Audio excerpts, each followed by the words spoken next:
Boa noite para vocês, tudo bem? Estou eu aqui de novo, hoje de óculos. Temperatura dentro de casa 17 graus, lá fora menos de 10. E estamos a 6 dias do Natal, né? Comendo aqui um brigadeiro gostoso aqui que a Júlia fez pra gente, né? Obrigado, Júlia. Né? Cadê a Júlia? A Júlia não tá aí, mas obrigado, né? Tá bem bom. E vamos continuar nossa conversa de ontem, falando aí um pouco sobre a questão da segurança social. Conforme já expliquei ontem, segurança social do país aqui, o país conta com mais de 50% de pessoas idosas ou caminhando para a terceira fase da vida. Então, fato é que não tem dinheiro para manter todo mundo, né? Eu ainda não sei explicar o porquê que isso aconteceu. Se isso foi por indisplicência dos outros governos, entende, por alguma manobra errada, por algum cálculo errado, a gente não sabe exatamente por que ocorreu, mas o fato é que não tem dinheiro para manter todo mundo. E o governo atual é um governo esquerdista, é um governo que tem tendências socialistas, e eu considero que eles utilizaram essa estratégia para trazer imigrantes para cá para angariar impostos, angariar dinheiro, né, e financiar a necessidade que o país tem aí de saudade de compromisso com essas pessoas que em vários momentos contribuíram aqui com o país e tudo mais, né? Tem algumas coisas curiosas que a gente descobriu aqui. O benefício médio de um idoso aqui em Portugal não passa de 500 euros. Ele é menor do que o salário mínimo. O salário mínimo é de 760 euros, será 820 agora em janeiro, né? Eles têm, os aposentados aqui, os idosos, eles têm alguns benefícios, né? Então, eles têm preços bem subsidiados nos medicamentos, né? Tem direito à saúde pública daí já gratuita, né? A saúde pública em Portugal, ela não é gratuita, ela é paga, mas é paga de uma maneira que você consegue pagar, né? Se você está ganhando em euro, você vai pagar por uma consulta com um clínico geral em média 5 euros, com um especialista uns 11, 12 euros, e exames também, os valores são bem subsidiados, né? Nós no momento... Opa, o celular despencou aqui.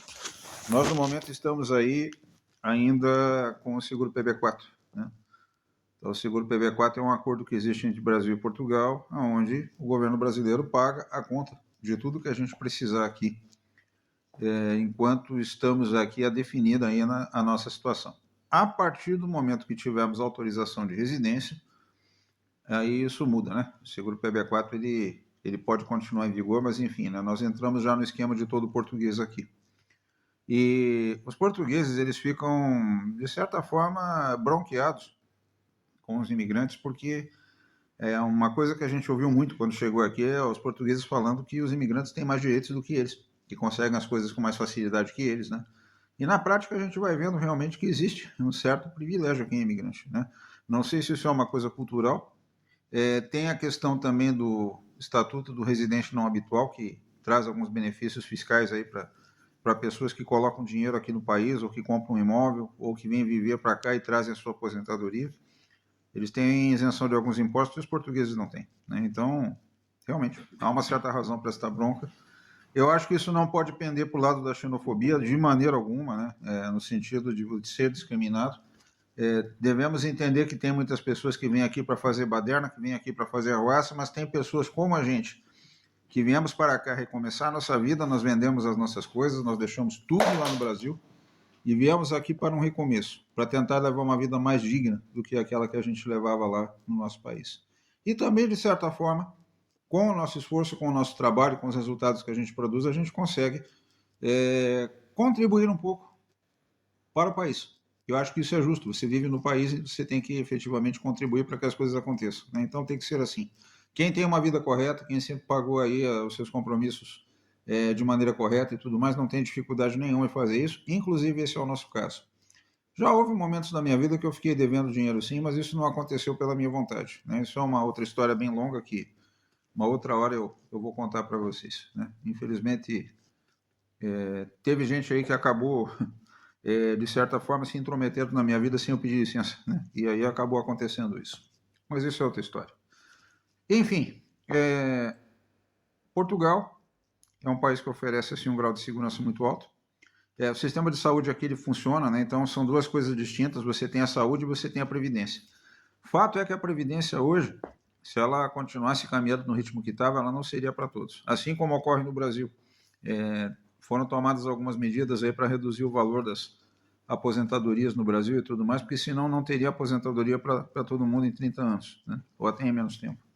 Então, o governo aplicou alguns redutores, dificultou aí algumas regras para as pessoas se aposentarem, porque realmente foi necessário, né? Aqui, o governo acabou tomando medidas realmente reduzindo o valor que se paga, né? E quem é idoso aqui, na verdade, e depende de assistência do governo, que é, penso eu, a situação da grande maioria, leva uma vida apertada, difícil. Não é uma vida fácil, apesar de que a gente vê os portugueses assim, pessoas assim muito lutadoras, pessoas de muita resiliência, eles têm um jeito assim mais sério, mais introvertido de ser, que é o modo deles serem. Algumas pessoas dizem que isso é grosseria, eu não vejo dessa maneira, eu acho que é o jeito deles, e eles são diretos ao dizer as coisas também, mas a gente encontra em vários lugares caminhando aí, a gente encontra mulheres idosas fazendo horta, senhores aí fazendo horta em casa.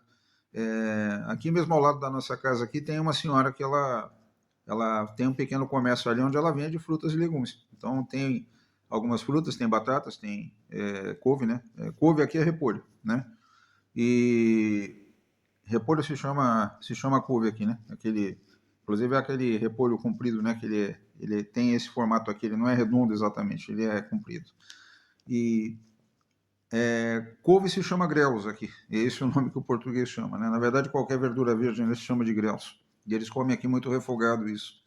Então, de manhã ela está ali, com algumas caixinhas na porta da casa dela, ela está ali vendendo alguns legumes, algumas verduras, para tentar melhorar o sustento, entende? Até porque o trabalho na vida do português é um princípio. A gente, até o presente momento, não viu, sinceramente, a gente não viu nenhum português vagabundo aqui, entende? As pessoas trabalham e eles têm o trabalho como um princípio mesmo, como uma filosofia de vida, né?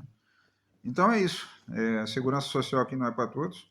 Eu já, dentro de um conceito de velhice, também já começo a pensar se efetivamente quero ficar aqui até a velhice também, porque a gente não vê uma mudança assim a curto prazo desse cenário. E eu hoje, sinceramente, não tenho certeza se eu quero passar o resto da minha vida aqui em Portugal. Mas a gente vai ficar um tempo aqui e nós vamos viver a experiência. E o que a gente puder falar, a gente vai falar para vocês, tá bom? Uma boa noite a todos. Amanhã a gente continua o assunto. Vou começar a fazer vídeos mais curtos a partir de agora. Esse aqui é de 7 minutos e meio. E um dos objetivos é trazer pessoas para cá, né? Se você, inclusive, gosta dos conteúdos que eu estou trazendo, né? Procura me seguir, procura curtir aquilo que eu estou falando. Acho que vai ajudar bastante, inclusive, como incentivo para que a gente continue a falar a respeito daquilo que estamos vivendo aqui. E eu acho que é bem gratificante porque é uma troca de experiência, tá bom? Boa noite, até amanhã. Um abraço.